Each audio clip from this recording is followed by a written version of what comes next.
Hello friends, welcome back to Santosh kitchen. દૂધીના મુઠિયા તો તમે ઘણી વખત ખાધા હશે, પરંતુ આ રીતથી એક વખત દૂધીના ઢોકળા છે તે તમે બનાવીને જોજો। ખૂબ જ સરસ લાગશે ખાવામાં અને એકદમ પોચા રૂ જેવા બનશે। તો એના માટે અહીંયા મેં એક વાટકી જેટલો રવો છે તે લીધેલો છે। જે જાડો રવો આવે તે આપણે લેવાનો છે। પછી તેની અંદર 2 મોટી ચમચી જેટલું આપણે દહીં છે તે એડ કરવાનું છે। અહીંયા દહીં છે તે થોડું એવું ખાટું હોય તો ઢોકળા છે તે એકદમ સરસ બનશે, પરંતુ જો તમારી પાસે ખાટું દહીં ન હોય તો ખાટી છાશ છે તે પણ તમે એડ કરી શકો છો। પછી થોડું એવું પાણી એડ કરી અને બધું છે તે એકદમ સારી રીતે મિક્સ કરી લેવાનું છે।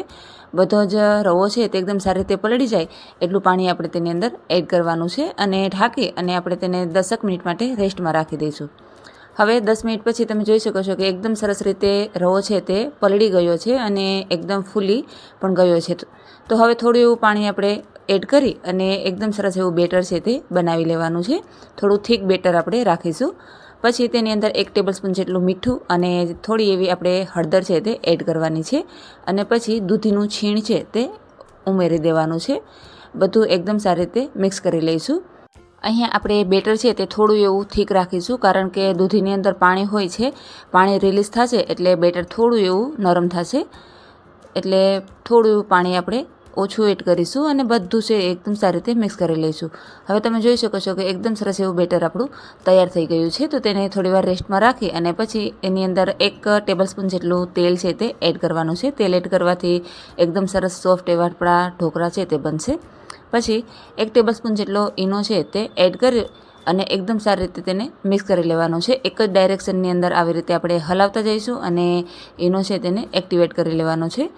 પછી ઢોકળિયાની જે પ્લેટ હોય છે તેની અંદર એડ કરી દેવાનું છે। અહીંયા મેં ઢોકળિયાની પ્લેટની અંદર પહેલેથી જ તેલ છે તે લગાવી અને રાખી દીધું હતું। થોડું એવું થપથપાવી અને આપણે તેને સ્ટીમરની અંદર સ્ટીમ થવા માટે રાખી દેવાનું છે। અહીંયા પહેલેથી આપણે પાણી છે તે ગરમ કરી રાખવાનું છે, જેથી કરી અને એકદમ સરસ રીતે અને ઝડપથી ઢોકળા છે તે બની અને તૈયાર થઈ જશે। હવે 10 થી 15 મિનિટ પછી આવી રીતે ચાકુ છે તે નાખી અને જોઈ લઈશું કે આપણે ઢોકળા છે તે એકદમ સારી રીતે ચડી ગયા છે। તો તેની ઉપર હવે તેલ છે તે લગાવી દેવાનું છે। આવી રીતે તેલ લગાવશું એટલે આપણે એકદમ સોફ્ટ એવા ઢોકળા બનશે અને વઘારવાની પણ જરૂર નહીં પડે। ઉપરથી થોડા એવા કોથમીર છે તે એડ કરી દેવાના છે અને થોડું એવું ઠંડુ થાય પછી આપણે તેને કટ કરી લેવાનું છે। અહીંયા તમે તમારા હિસાબથી કટ છે તે કરી શકો છો। ગરમ હોય ત્યારે કટ નહીં કરીએ, કારણ કે જો ગરમ હશે અને કટ કરશું તો તે ચોંટી જશે ચાકુની અંદર। તો આપણા સરસ મજાના દૂધીના ઢોકળા છે તે બની અને તૈયાર થઈ ગયા છે।